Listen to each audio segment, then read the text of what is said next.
mais um podcast denominado Pod 7.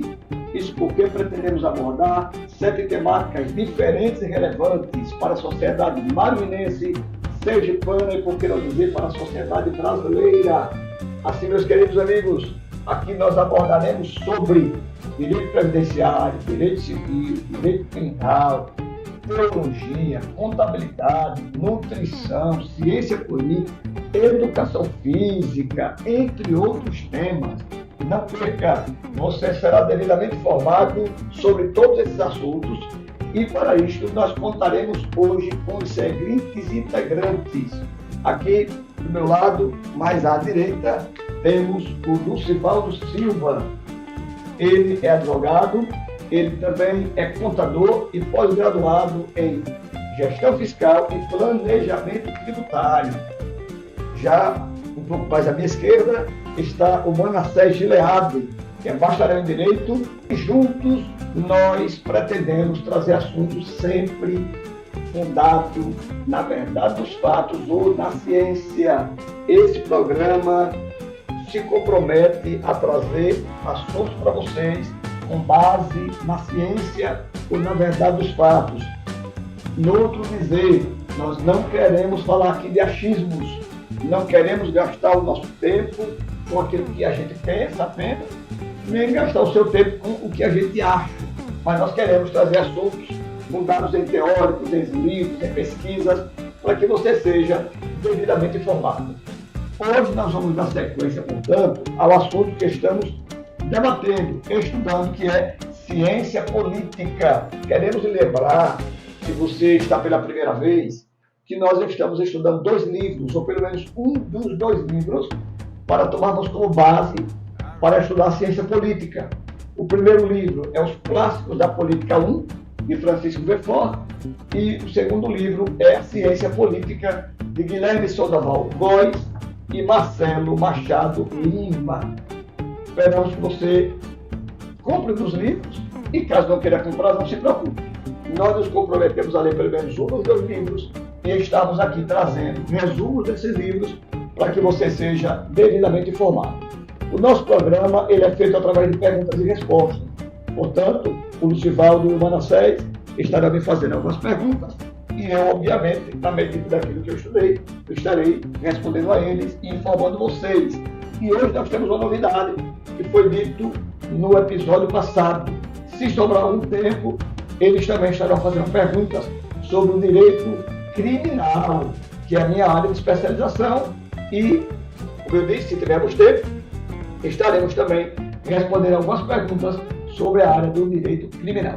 Fique conosco, tem coisas boas para o seu conhecimento. Estou à disposição, senhor doutor Lucivaldo, Manassés Gilead, à disposição de vocês. Quero cumprimentar aqui Manassés e o pastor Manuel, assim como você também que está aí. E o pastor já trouxe aqui para a gente, né, 2 temas que será abordado no podcast de hoje. E acredito que assim como eu, você também já está curioso, né? Quando fala em direito criminal, né? A gente já fica lá curioso, porque isso aí que a gente vivencia, né, pastor? No dia a dia, sempre que tem algum caso de repercussão, a sociedade toda ela fica curioso para saber, até acompanha, pastor, do início, né? E aí é o caso do que aconteceu, É isso aí. do crime que aconteceu, vamos colocar assim, né? E ela vai acompanhar até o julgamento. Tem uma brincadeira na faculdade, acho que vocês lembram, que as pessoas dizem assim, o aluno ele se apaixona pelo direito penal, mas finda casando com o direito civil. Por que assim, essa paixão pelo direito penal?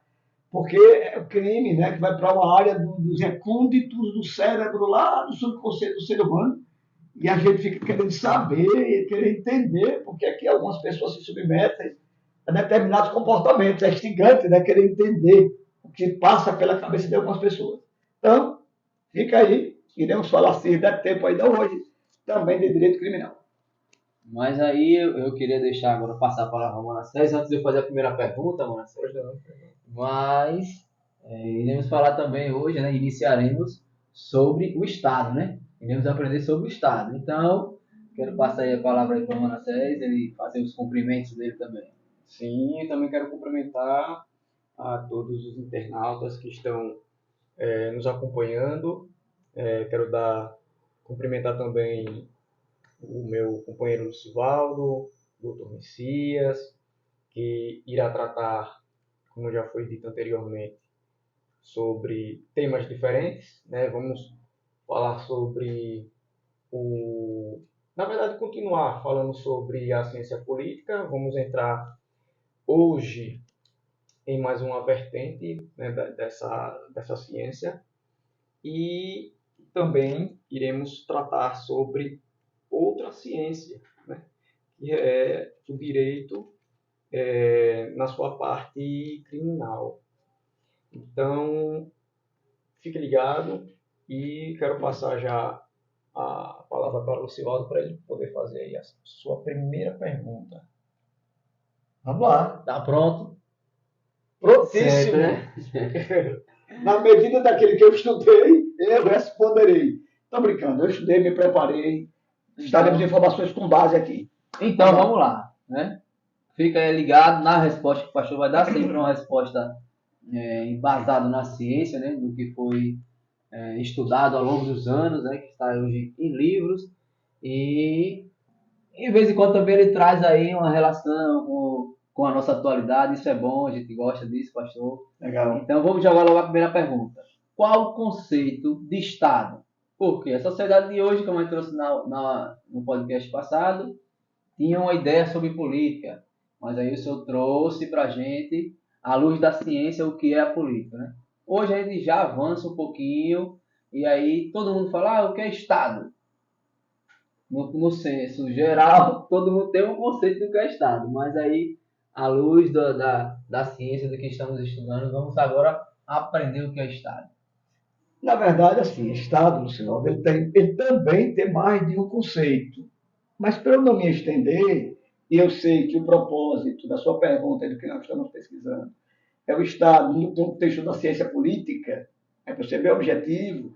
Na ciência política, o Estado ele é uma ordem jurídica soberana ou um sistema jurídico soberano, né? Que tem por finalidade o bem comum de um povo situado em determinado território. Não, eu respondendo assim, eu já disse o que é Estado. Até a título de concurso. Se tiver concurseiros aí a teoria geral do Estado. Se você for dizer que o Estado é um sistema ou uma ordem jurídica soberana, que tem por fim o bem comum de um povo, e que este povo está situado em determinado território, você vai acertar essa questão. Este é o conceito de Estado. É para facilitar, para tentar esmiuçar um pouquinho mais, né? Então, o Estado, segundo a ciência política, vai ser esse ente impessoal, porque é um sistema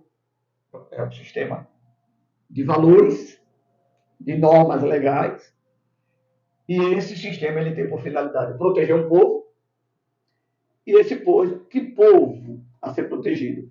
Situado em determinado território. Entende? Pronto. Estado é isto. Sem ser mais delonga, seria esse o Estado. Muito bem, muito obrigado pela resposta. É uma coisa fácil até. Foi bom. E eu já queria aproveitar para perguntar Aham. como foi que surgiu o Estado? Não, até que essa aí não é tão difícil não. Como foi que surgiu o Estado? Qual a origem do Estado? Qual a origem do Estado? Manassés Gilead, qual a origem do Estado? Bem, para falarmos de Estado, a gente tem que remontar lá para a Grécia Antiga, né? Vamos ter que falar novamente de filósofos gregos. Poucas coisas aconteceram na Grécia Antiga, né? Na verdade, o que é que acontece, senhores internautas? Os colegas de bancada já sabem. Muito do que o Ocidente vive hoje é resquícios ou frutos do que os gregos pensaram. Veja como eles eram poderosos no que eles pensaram. A democracia é um conceito grego, né? A democracia é um conceito grego. E a origem do Estado nasce da ideia do filósofo por nome de Aristóteles. Para ele, o que hoje nós denominamos por Estado é uma instituição natural, necessária e que decorre da natureza humana. O que era que Aristóteles queria dizer com isso?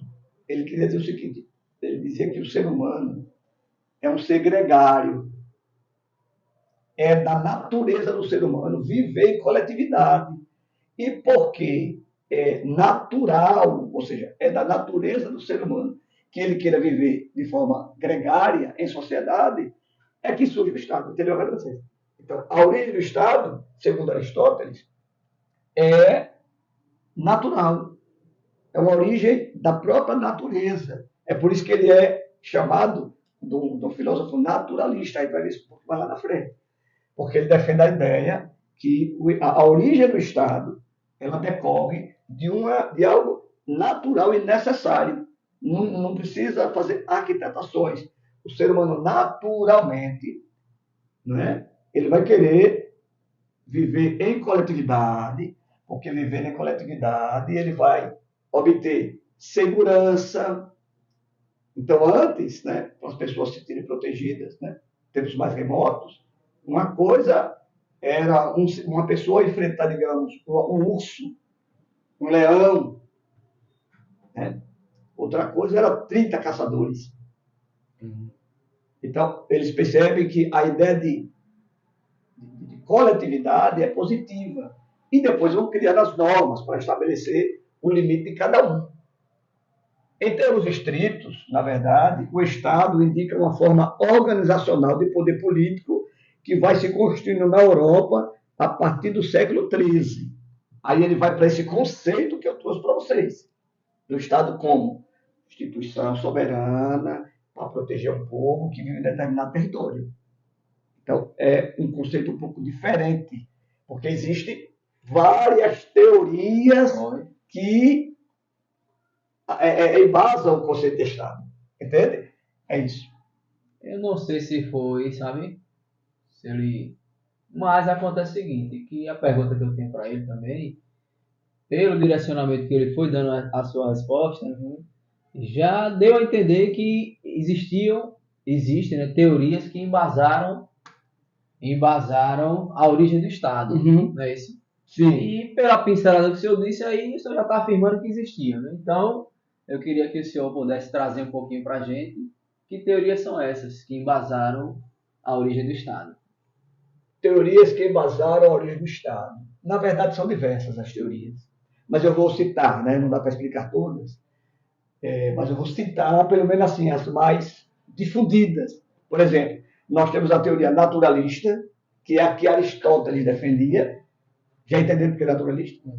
Sim mesmo? Sim. Tá claro? Já entenderam? Internauta? Porque é naturalista, porque o ser humano é gregário, é da natureza do ser humano que viver em sociedade. Viver em sociedade, estabelecer limites, estar de todo mundo junto. Mas existe ainda a teoria contratualista, existe a teoria do Estado moderno e ainda existe a teoria coletivista. Dessas aí, as que mais se difundem é a teoria naturalista e a teoria contratualista. Isso aqui vai esperar um tempinho lá na frente, porque é muita coisinha, muitos detalhezinhos. E a ideia não é correr, a ideia da gente, de fato, é aprender. Então, respondendo, no segundo, objetivamente, a sua pergunta, são diversas as teorias, mas as mais conhecidas são essas que eu acabei de dizer. A teoria naturalista, a teoria contratualista, a teoria do Estado moderno e ainda a teoria coletivista. Dessas aí, a naturalista e a contratualista são as que mais são difundidas. Espero que tenhamos a oportunidade, né, de aprofundar um pouquinho essas teorias lá para frente, para que a gente sinta um pouquinho também como é que funcionou essa teoria, o que é que elas trazem no seu conceito, mas mais para frente, né? Na verdade, nós vamos fazer o seguinte, nós vamos aprofundar pelo menos em duas. Pronto, então. Pelo menos em duas. Já fico satisfeito, porque ele já tinha dado a pincelada na naturalista. Ele citou a contratualista. Então vamos falar sobre essa. Já vai apertar ele já agora. É isso mesmo. Eu vou dizer a mesma coisa que eu falei no episódio passado. É meu filho esse ser aí, quer me apertar. Eu querendo ouvir mais pra frente, né? Mas a senhora já chegou aqui. Não, só apertar ele logo agora. As mais difundidas. Vamos lá. Sobre as mais difundidas, não é isso? A minha pergunta é simples. Queria saber quais são os maiores expoentes da teoria naturalista. Vamos lá, vamos lá. Eu até, em parte, eu já dei a resposta sobre a naturalista na pergunta anterior. Né? O maior expoente da teoria naturalista é Aristóteles, porque foi ele que começou a difundir essa ideia de que o Estado ele é algo decorrente de algo inerente no ser humano de que ele vive em coletividade. Foi Aristóteles. Mas no século XIII, nós tivemos ainda São Tomás de Aquino. Para muitos, inclusive, São Tomás de Aquino é o maior representante da filosofia medieval. Também é considerado o mais influente pensador cristão até aquele que é de todos os tempos. Ele, São Tomás de Aquino, defendia muito também essa ideia da teoria naturalista. Olhe como, eu acabei de dizer, que São Tomás de Aquino era o que? Um filósofo e um teólogo, um cristão. Então ele se agarra na teoria naturalista, e um dos pontos que ele se agarra na teoria naturalista é o que eu acabei de dizer aqui. A imagem de Deus no aspecto da sua sociabilidade, do prazer divino em se relacionar com as pessoas. Bem, vamos lá. Para não ficar muito difícil de ser compreendido. A ideia é facilitar para o nosso internauta. Expoentes da teoria naturalista. Aristóteles, na Grécia Antiga. São Tomás de Aquino, na Idade Medieval. Né? Muito bem. Agora, pastor, Oi. vamos porque o povo está esperando lá. Né? Foi uma explanação boa sobre a teoria do Estado.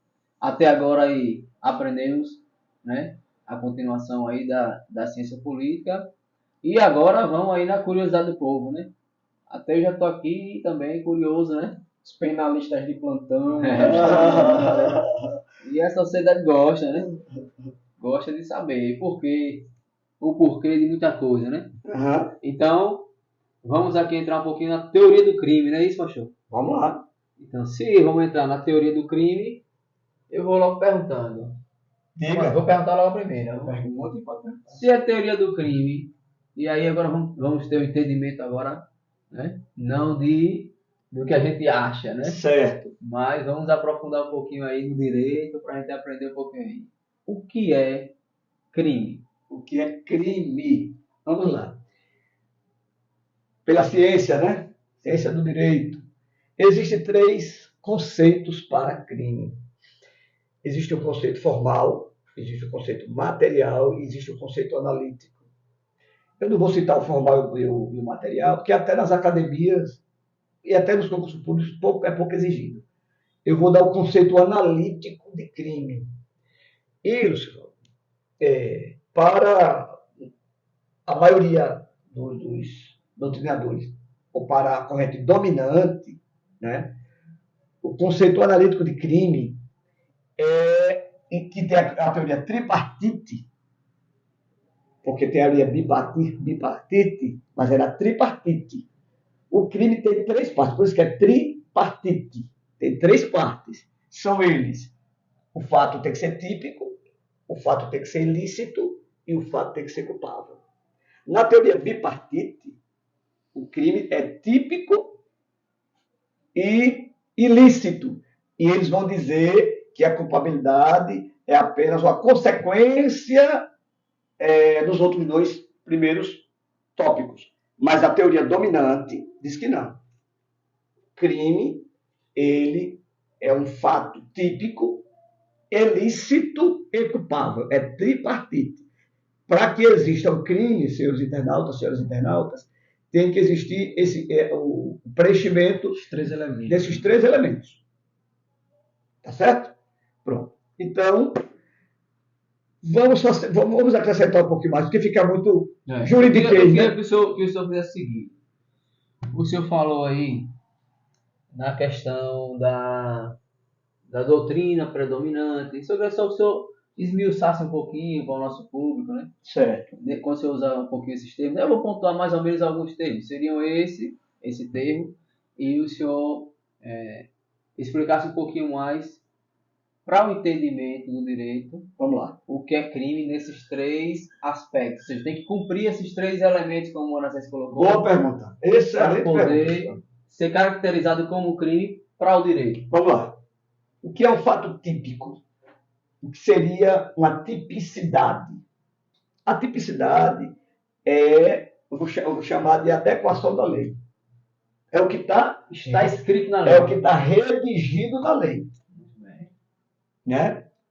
Um fato não pode ser considerado crime se não tiver redigido em lei. Se não tiver a previsão legal. Se não já tiver em lei. Tem que existir a previsão legal. Isso é o que a gente Ou seja, trazendo para o dia a dia. Né? A gente fala, rapaz, o cara passou aí e falou esse negócio, isso é um crime.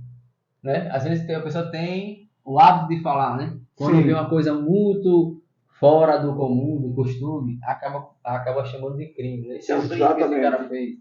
Mas aí o senhor trouxe o quê?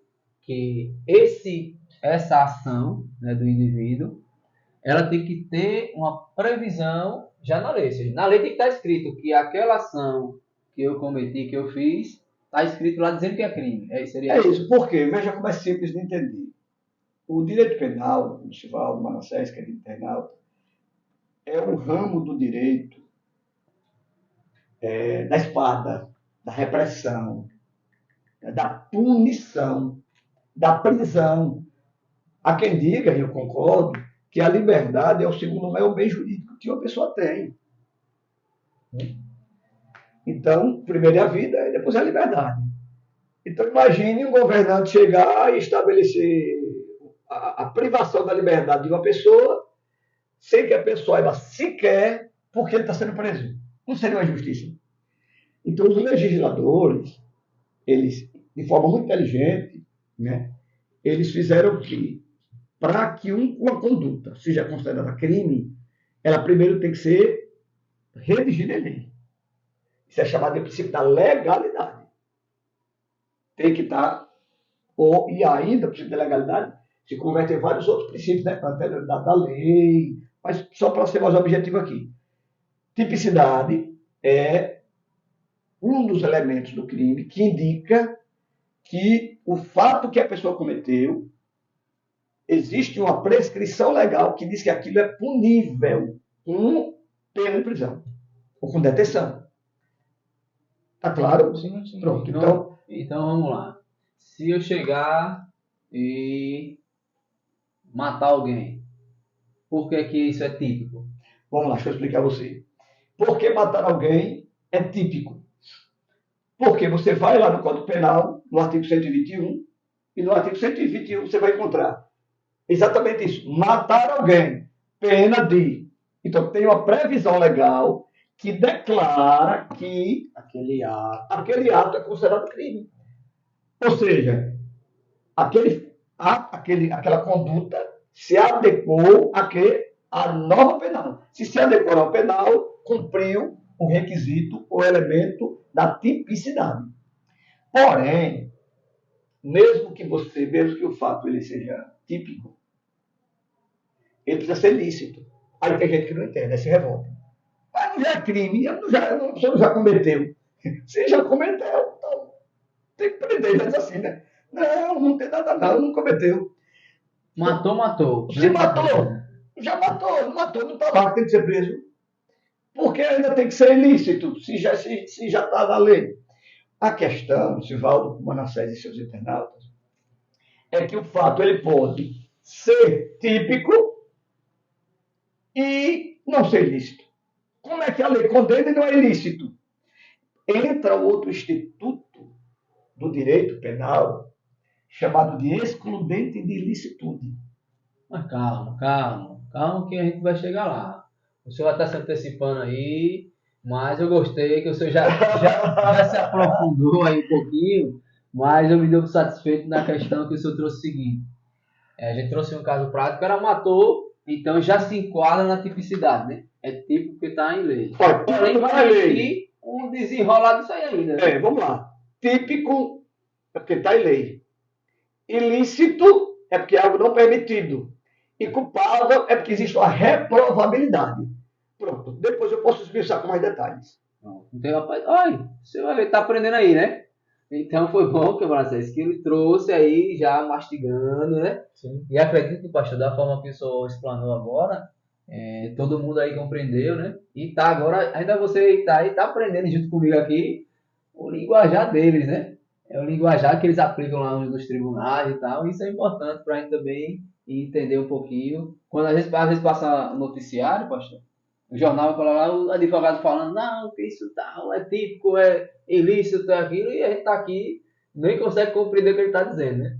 Mas aí agora a gente vai fazer parte também, é uma inclusão, né? É isso aí. Fazer parte disso aí e aprendendo um pouquinho. Eu queria aproveitar só para Manda aí, fazer aí. uma pergunta, já que o senhor falou sobre o que é crime, apresentou aí os elementos, os 3 elementos que caracterizam o crime.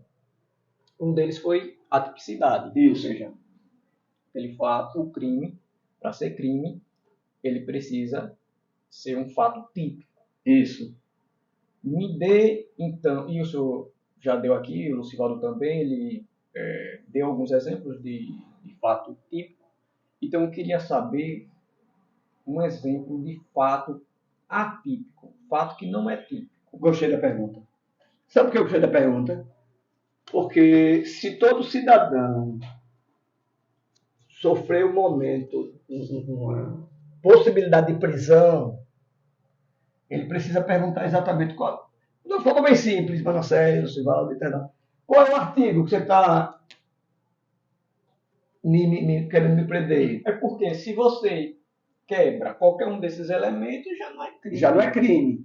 Mas Mas eu tô censurando por quê? Não chegando por nada, isso né? que é importante vocês saberem esses 3 elementos, porque se você quebra um desses 3, não é crime, não é considerado crime.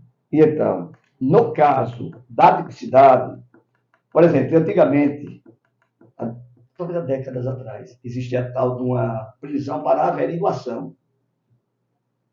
Olha que absurdo. Encontrava um cidadão na rua, aquele cara é suspeito. Falei, vamos levar para estudar a vida dele. Prisão para averiguação. A prisão... Vai ser preso para verificar alguma coisa, né? Entendeu? E depois que apanha, o cara diz até que matou Jesus. Pegou o tapa, já era. Né? Então, o que acontece? Prisão precisa ser com base em um fato típico, em um fato registrado. Qual é o artigo? Por que você preso? Na delegacia, um advogado chega da delegacia, basta ele perguntar, está aqui. E qual é o artigo aí? Qual é a tipicidade? Artigo é sinônimo de... Não, mas qual é o artigo? Porque assim, o artigo de lei, qual é o artigo? Que é uma forma técnica de dizer, e simples. Sim. Porque a pessoa não pode ser presa pelo que o policial acha, pelo que o delegado entende. Tem que ser com base na tipicidade, pelo que está prescrito em lei. Olha que exemplo simples, mas tem que ser devidamente compreendido o que eu vou dizer. O porte legal de arma. Não existe o porte legal de arma branca. Você não vai ver na lei porte legal de arma branca. Existe porte legal de arma de fogo. De fogo. Será que eu estou incentivando as pessoas a usar arma branca? Claro que não. Não deturpam minha fala. O que eu estou dizendo é que não existe tipicidade. É por isso que nos interiores do Estado, você anda naquelas ruas... faca na cintura. Uma faca que parece que é uma espada. Se fosse algo típico, o que é que o policial deveria fazer? Prender, porque o crime, o primeiro elemento é a tipicidade, já seria como consequência a prisão, né? Aí sim poderia ser uma prisão. Então, é um exemplo, de fato, atípico. Você pediu um exemplo, estou dando só um exemplo. Ou seja, resumindo aí em miúdos, o fato de eu andar com a faca, isso não existe na lei como nenhum artigo lá que diga que isso é crime. Claro que se a pessoa está na orla, né, em um show, né, e está com uma peixeira e a polícia para, né, eu não vou discordar que é coerente que se tome a faca. Eu não vou discordar. O que eu estou dizendo é que não é crime. Tem que saber o que. Ele não pode pegar ali e prender. Agora, se ele tiver com a arma de fogo não registrada, aí ele é preso automaticamente, porque existe tipicidade para prender. Existe tipicidade, garantindo que aquilo considera-se uma infração penal. Então, não estou dizendo que a polícia, se encontrar uma pessoa com uma arma branca, não pode tomar, né? É claro, a polícia vai usar o bom senso para averiguar a situação. É o caso que eu falei das pessoas do interior do estado. O cara vai cortar capim para o animal. Ele vai usar o que? As mãos. A polícia sempre usa essa coerência para saber discernir. Mas pra onde? Vai fazer o quê, né? É claro. Vou na roça, tirar capim e tal, né? Então é justificável ali a posse ali daquele instrumento da faca, mas que o policial vai compreender que é um instrumento de trabalho naquele momento. De trabalho, por alguma necessidade, ou até dentro do carro mesmo. Você está levando por alguma razão, vai ser lá por alguma razão. Ele vai observar o contexto e vai tirar as conclusões. O que eu estou deixando claro... Ele vai fazer algumas perguntas, mas não vai prender. É isso que eu estou dizendo. Agora, salvo se ele, com a faca, levanta outros elementos que indicam a intenção do agente. O que vai contar aí forte é a intenção do agente, a intenção da pessoa. Muito bem. Entendeu? Entendi, não, ficou claro. Eu tô com medo do pessoal começar agora já, né? Sempre que parou, opa, não, o pastor disse lá que é assim, assim, assim. Mas fica ligado aí, é isso mesmo. Trazendo conhecimento, né? Que muitas das vezes a gente é parado em blitz, né? Ou em uma abordagem policial, e a falta de conhecimento pode levar para uma situação de uma enrascada, de uma situação difícil, né? Mas eu diria assim, Sivaldo, queridos internautas, Manassés, tudo é bom senso, né? Tenho certeza que se a pessoa parar numa situação dessa, uma boa conversa, entendeu? Os policiais, eles trabalham para proteger a sociedade. Tudo é bom senso. Eles trabalham para proteger a sociedade. Então ele encontra a pessoa com a faca, ele vai tentar fazer o levantamento da situação. E se a pessoa está de boa fé, não porque negar, vai dizer, não, eu estou com isso aqui, ele vai dizer a razão. Eu lembro, pastor, porque às vezes também, né, a gente não é nem habituado, né? E a gente não é acostumado a que a polícia nos pare e tal, e a gente não sabe nem como reagir. E às vezes a nossa reação e preocupação acaba acontecendo uma situação que não era necessária. Por exemplo, já tem uma situação que a gente já visualizou lá em Maruim, que o pastor saiu da igreja, quando ele desceu na praça de carro, a polícia parou aquele negócio todo. A população em Maruim já fica na praça e a polícia parou o pastor. Mas aí é aquela questão, né? Se você não está devendo nada, você vai seguir os procedimentos de abordagem. Por quê? Você é pastor, a sociedade sabe, mas a polícia não sabe. Que bom que a polícia parou, né? Está fazendo o trabalho ostensivo, é o trabalho dela. Porque do mesmo jeito que foi o pastor, poderia ser um criminoso, né? Poderia ser alguém sequestrando. Exatamente. É a mesma situação quando para em blitz, né? Tem uma blitz, aí tá lá os policiais parando os veículos. E é bom que isso aconteça, porque se tiver, por exemplo, uma moto minha foi roubada e a polícia ela vê aquela moto e ele vai parar, quem está pilotando ela, a polícia vai perceber que foi uma moto roubada, vai perceber algo estranho já na própria pessoa e eu vou ter a chance de recuperar a minha moto. Justamente. Eu queria aproveitar, só para deixar claro, eu não estou incentivando ninguém a andar com faca, né? Para ninguém deturpar o que eu estou dizendo. Não, acho que Quanto mais, ninguém vai. não ficou. Mas é bom incentivar, é bom, porque corte da brincadeira. A pessoa não precisa nem revólver, nem de fogo, nem arma branca. O que eu estou dizendo é que usar a faca. Você vai usar a faca ou algum instrumento de arma branca. Por alguma razão que não seja ilícita, não tem crime nenhum. Senão o supermercado venderia faca. Você vai comprar uma faca e você vai para casa com a faca. De churrasco. Não venderia também. Pronto, é isso aí. Eu lembrei agora o pastor falando, lembrei que teve um irmão na igreja, né? Que a polícia parou, pastor, aí falou, não, e aí? E no carro? Tem alguma arma? Eu só ando armado. O irmão respondeu ao policial, não, eu só ando com minha arma. Pra onde eu vou, eu levo minha arma. Aí o policial tudo se agitaria, o que foi? Que arma é essa? Na minha espada. Aí se for lá pegar a Bíblia, eu vou mostrar aos policiais. Aí que só anda armado com a espada. Só que foi uma situação que ele quase se coloca em risco, né? Porque se ele pega aqueles policiais agitados que fica logo que é o papel dele, né? A forma ostensiva, Você ficar com a esposa e os filhos, e os policiais, a imagem para a família, né? Tem uma vez, pastor, que É o bom senso. Tem que ter Bom senso, perfeito. a título de descontração aqui um pouquinho, eu fui levar uma vez a sogra do meu irmão no aeroporto. Isso era 1h30 da manhã, mais ou menos. E aí eu tinha, na época, o carro do meu irmão, carro preto, tudo escuro. Aí quando eu passei ali na boa hora, aí tava tudo apagado os postes, né? Aí só vi um barulho de sirene, né? Aí acionou uma vez. Aí eu olhei o retrovisor, nada, não vi. Aí eu segui. Quando eu fui chegando perto do posto, aí de novo a sirene. Então faz, só que eles acenderam o farol e tudo. Aí era aquele pessoal da GAT, né? Tá pronto. Tava eu, minha mãe e ela. Aí quando eles pararam, aí mano, desça do carro, tal, aquele negócio do outro, eu disse, olha, calma, vamos descer. É só ouvir o que eles estão falando Claro. e seguir, tá? Quando eu desci do carro, minha mãe desceu, já desceu falando, aqui é tudo crente, não sei o que, a minha mãe. Não, calma, a gente sabe que vamos esperar a abordagem dele, deixa eles trabalhar. Ela estava descendo que era tudo crente, eu digo, olha. Mas na verdade, o que é que acontece? A polícia lida com a violência, né? Ele não sabe quem vai abordar. Justamente. Então, como é que você vai chegar com a flor? Você sabe logo para esperar, você tem que chegar com os devidos cuidados, né? Mas é isso aí. Então vamos seguir. Então, a próxima pergunta é minha, Manassés?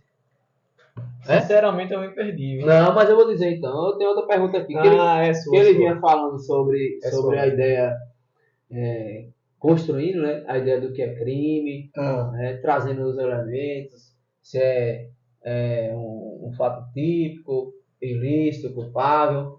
E aí agora vem uma pergunta que pode trazer a ideia de uma exceção. Né?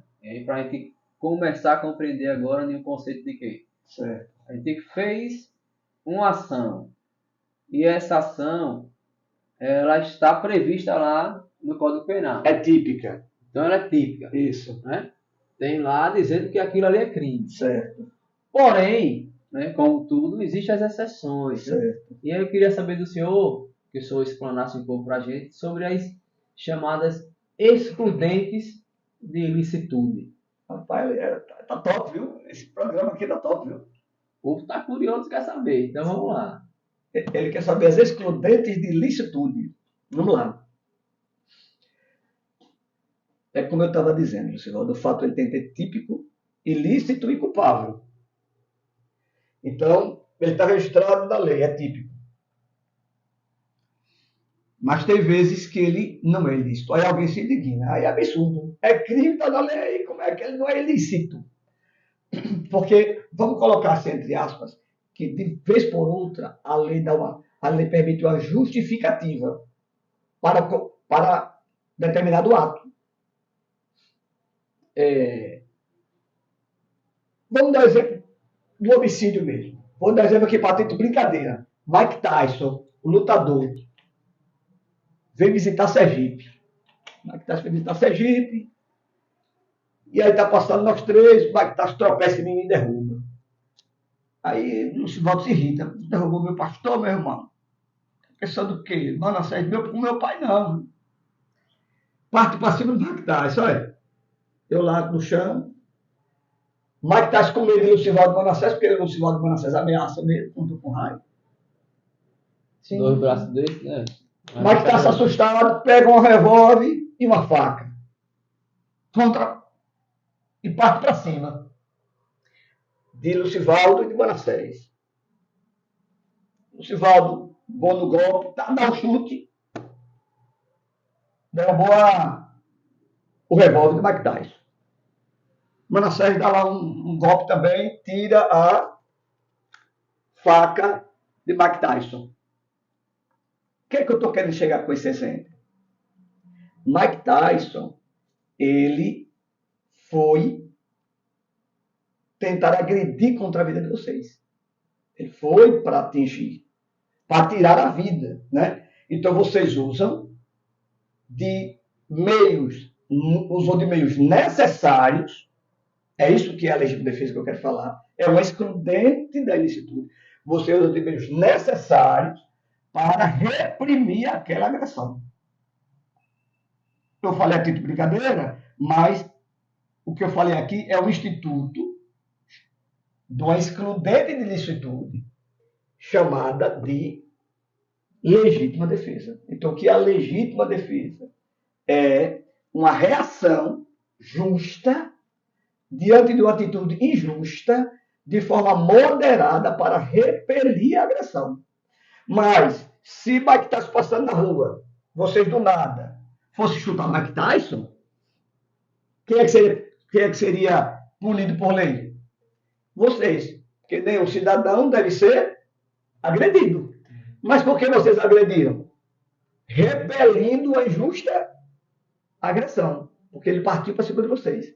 Mas além da legítima defesa, até fico falando isso aí. Sim. Tá claro, né, eu disse que tem brincadeira, mas só para entender, né? É quando você repele uma justa agressão. Mas além da legítima defesa, existe aí o estado de necessidade, o estrito cumprimento de dever legal e o exercício regular de direito. Existem Os tipos de excludente. diversos excludentes de licitude. Entende? Qualquer destes vai retirar da condição de ilícito. Em geral é ilícito. Mas quando você faz sob proteção da lei, tem uma justificativa. É o caso do Mike Tyson. Chutar o outro, não pode. Mas eu fiz isso porque a lei me conferiu esse direito. Então, você é justificado fazer aquilo. Existe uma excludente da ilicitude. Portanto, não se torna crime. Está claro isso aí? Muito bem. Está claro aí, Teralta? Ou seja, a primeira atitude, chutou. É um fato típico. Fato típico. Mas como foi para repelir a agressão, teve uma justificativa. Então, quebrou o elemento da ilicitude. É um elemento, é uma das excludentes de ilicitude. É a legítima defesa. Impede que o crime se concretize. É isso. Bem, o senhor falando aí, eu me recordei na situação, mas bem breve. Não, à vontade. Tem uma situação, por exemplo, eu estou em minha residência lá, dormindo, o cara invade minha casa para roubar. Então, o fato dele ir roubar minha casa, né? Ele já está cometendo crime. Porém, quando eu tá lá, eu acordei e vi aquele barulho, tem alguém aqui dentro de casa. E aí fui ali na cozinha, peguei um pau, sei lá, qualquer coisa, e ao me encontrar com esse cara, existe o confronto e aí eu acabo tirando a vida dele. Nessa situação aí, se encaixa alguma... Não, eu cometi um crime que eu matei, né? Matar não é crime, né? O homicídio não é crime. Tipificado, artigo 138 do Código Penal. Mas aí nesse contexto de alguém que invadiu minha casa, se encaixa em alguma excludente? Legítima defesa. Na legítima defesa. Porque assim, se a pessoa está dentro da sua casa, interessante, mesmo que ele esteja desarmado, né? Claro que a ideia Ele é... não dá sem nada, só entrou. Porque se alguém entra dentro da sua casa, ninguém vai entrar em casa alheia com boas intenções. Né? Então, a jurisprudência garante que mesmo desarmado. Claro que alguém só vai reagir de uma forma para tirar a vida do outro se a vida tiver em risco. Né? Mas respondendo sua pergunta, seria exatamente a excludente da legítima defesa. Né? Porque ele está lá. Pelo que você disse, ele estaria armado também. Foi isso a sua versão? Sim. Não? Normalmente eles vão com alguma coisa, uma faca com... Ou mesmo que não vá. Porque eles já vão sabendo que pode encontrar alguém lá dentro. Sim. Então seria também aí a excludente da legítima defesa. Muito bem. Acho que ficou claro aí para todos. E vamos avançando aí. Vamos lá, Marcelo. Vamos para a última. Pode ser. Por hoje a gente já apertou demais, né? O homem, Hoje não tiver pegado não, viu? Então vamos para a última. São minhas ovelhas. A próxima pergunta é sobre o outro elemento que caracteriza o crime. Certo.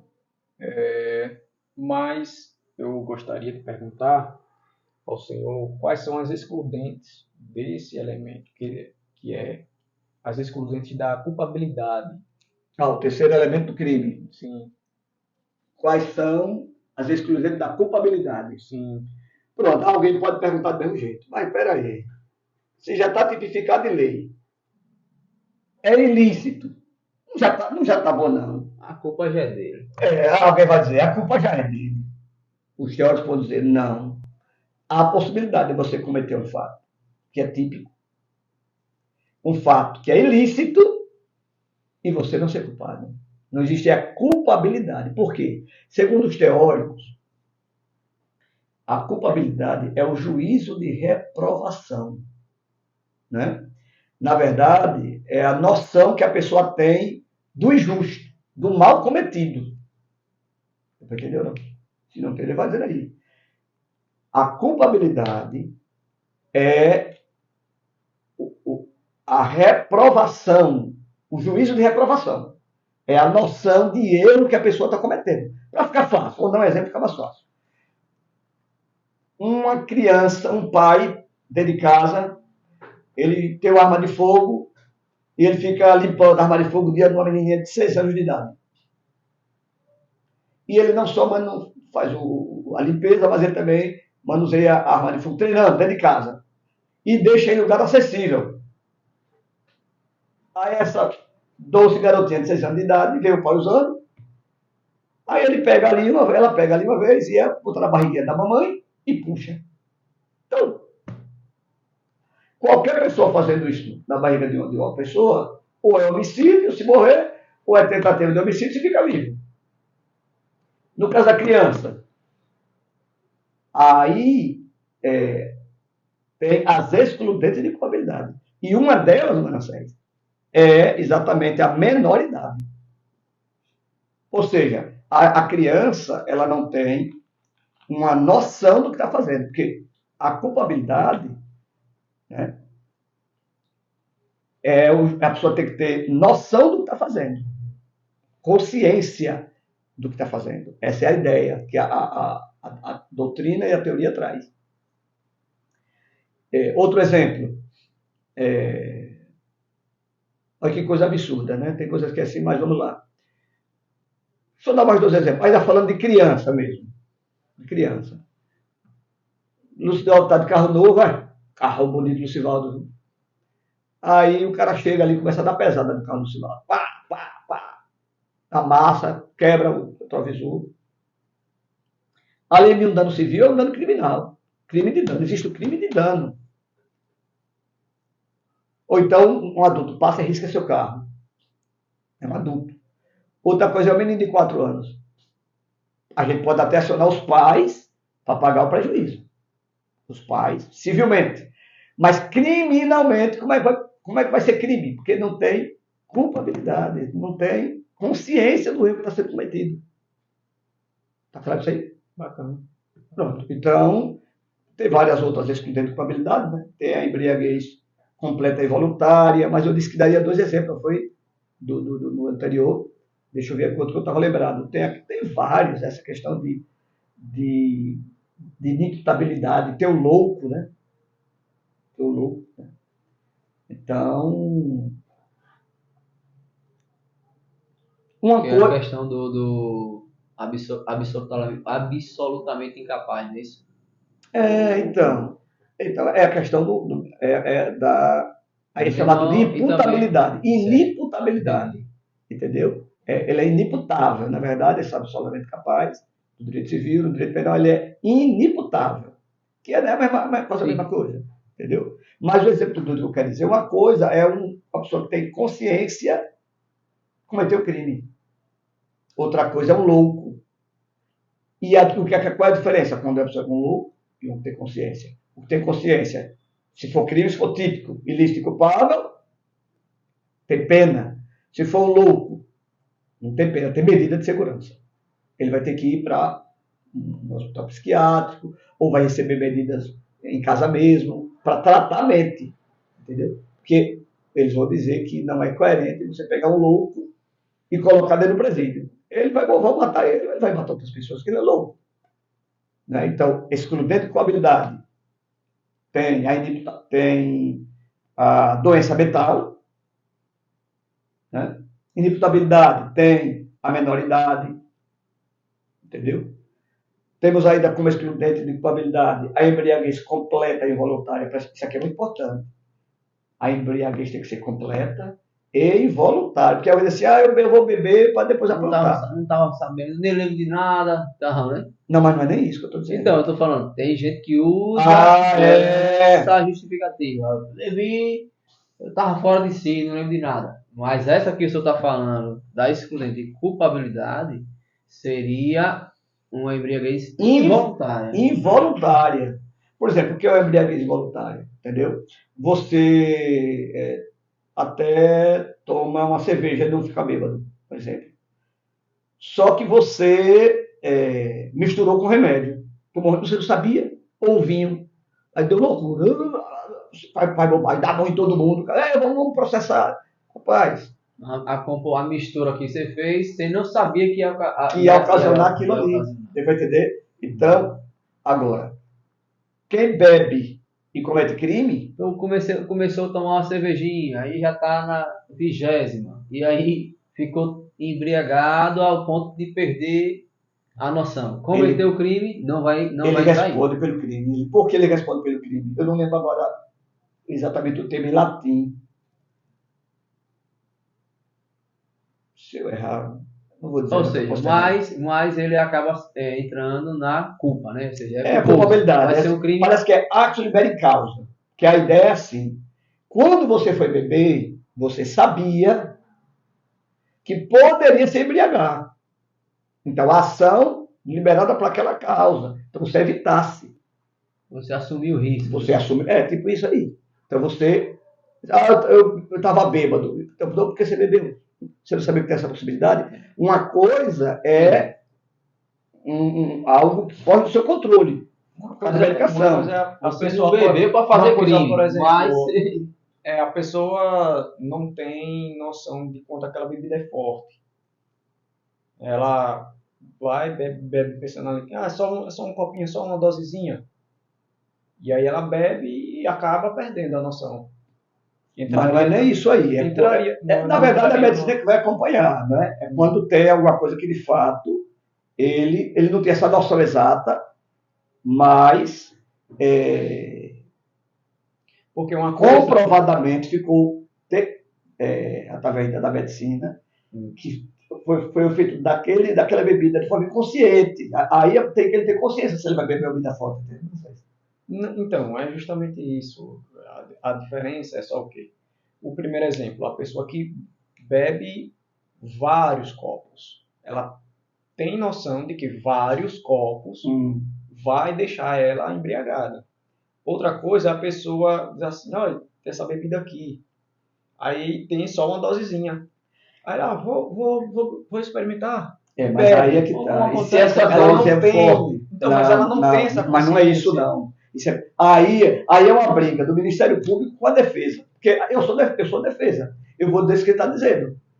O Ministério Público vai dizer, dependia deles estudar primeiro a respeito daquela medicação. O que eu estou dizendo é que uma medicação que produz um efeito, tem uma certa medicação misturada com remédio, causa uma alucinação. É uma coisa que aquela coisa sozinha não causaria. No homem médio, vamos assim dizer, comumente não causaria ninguém, entendeu? Daquela pessoa que causou aquele...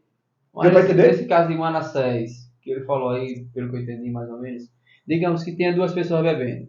Aí alguém bota alguma coisa na bebida dele lá que ativa isso. Ou seja, ele nem sabe, ele tá bebendo achando que é cerveja. Alguém botou e aí ele entra numa embriaguez que ele não esperava. Agora, uma coisa que você falou... Foi involuntário, né? Foi voluntária. Agora, uma coisa que você falou, eu quero ressaltar aqui, que não é bem exatamente como você disse. A questão de... a pessoa bebe, você fala. A pessoa que bebe querendo cometer crime, além de ser crime, é um agravante. Além de responder pelo crime, ele responde com um agravante. É um crime, vamos assim dizer, piorado. Tem um agravante. Quando a pessoa bebe com a intenção de cometer o crime. Assim, vou beber para ter coragem, vai lá e faz. Aí já é diferente de você apenas beber e fazer o crime. Não sei se eu estou sendo claro. Não, foi, mas, tá. mas a gente colocou justamente isso. Ele A pessoa bebe com a bebeu e intenção ele... já de cometer um crime. Ao outro, Pronto. ele cometeu um crime porque ficou embriagado. É isso aí. Ele nem tinha intenção de cometer crime, mas bebeu tanto, e aí é onde entra a culpa, né? Ou seja, ele vai ser culpado porque ele assumiu O risco de... beber. Então, Exatamente. ele bebeu, perdeu a noção de tudo e cometeu um crime. Ele não queria cometer um crime, mas vai ser penalizado pela questão da culpa, né? Eu já tive experiência de pessoa que bebeu com a intenção de cometer o crime.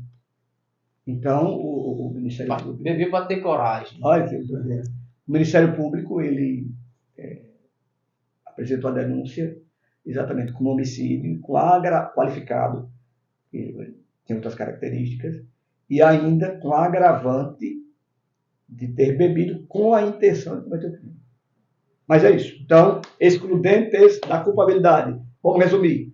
Menoridade, embriaguez completa e voluntária, doença mental, erro de proibição, quando a pessoa não sabe que está cometendo crime. Aí eu vou ter que explicar, vamos lá. Vou dar um exemplo. Uma mulher da Europa vem para aqui, aí vai para a praia e fica topless. Aí todo mundo, que absurdo, desrespeito com o meu Sergipe. E ela, aquele lugar lá que usa top, não estou dizendo que ela deve fazer não, só estou explicando que ela não vai ser culpada se ela não sabe que aqui é crime você está de topless. Uma droga, né, que é permitida em um país e aqui não é, a pessoa... É outro exemplo, é um erro de proibição. Então, eu vou entender, não? Porque ela chega aqui, aí vê as mulheres seminuas na praia. Aí ela diz, então aqui eu posso ficar sem sutiã. Então, se leva ela para a delegacia, alguém vai dizer, é atentado, né, ao pudor. Leva ela para a delegacia, ela vai dizer, não, eu sou da França, eu não sabia. Então, é um erro de proibição. Coação moral irresistível. O que é a coação moral irresistível? Um exemplo clássico da doutrina, pega o gerente de banco, leva para o cativeiro, me dê a senha, senão sua família morre. Coação moral irresistível. Obediência hierárquica, né? Então, a pessoa está cumprindo ordem. Aqui refere-se a pessoas do Estado, porque por isso que é obediência hierárquica. Então, o comandante da polícia diz, olha, tem ali uma coisa, vamos pegar os bandidos. Mata alguém, ele está cumprindo ordem. Então, vamos repetir para concluir. Excludente de culpabilidade, menoridade, embriaguez voluntária e completa, doença mental, erro de proibição, coação moral irresistível e obediência hierárquica. Foi isso. Agora vocês vão tirar do meu curso, mas também eu estou gostando, porque eu gosto de pesquisar. Então, que bom, né? Que foi um... É porque esse assunto de direito, principalmente quando se fala em crime, né? Aí começa a vir um monte de situações e coisas, né? E causa curiosidade, né? E a gente vai apertando ele, mas ele tem muito conhecimento para nos trazer e vai nos alimentando, né? Espero que você tenha gostado, né? Já agradeço aqui a Manassés e o pastor pela participação no dia de hoje. E vamos aí, vamos seguindo.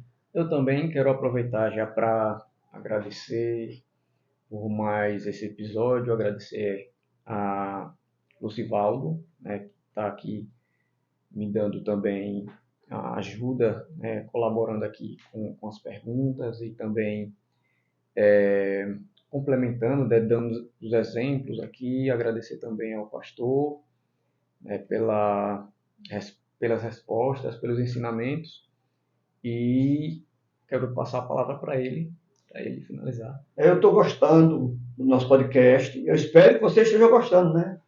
Acho que a gente espera que tenha gostado é eles, né? Mas nós estamos trazendo aqui assuntos técnicos, né? Para que vocês, de fato, aprendam. Falamos hoje de 2 assuntos extremamente importantes. Continuamos falando de ciência política e agora iniciamos em direito criminal. Próxima terça a gente vai continuar falando de ciência política e direito criminal.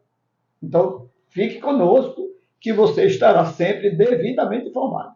Tá bom? E de hoje a 8, possivelmente, teremos aí algumas boas novidades. Era para ser hoje, né? Não deu. Mas de hoje a 8, possivelmente teremos aí algumas boas novidades. Obrigado, fica com Deus. Até a próxima.